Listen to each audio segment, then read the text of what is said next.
You got this, bro. Just scare the kid and get out. Simple. Okay.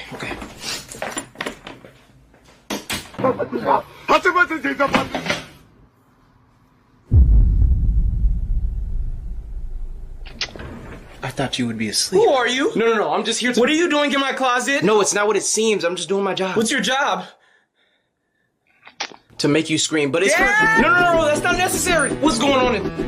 Who are you? Sir, it's not what you think. I'm just trying to do my job. And what is that? It's to make your daughter scream. All right. Let me tell you something!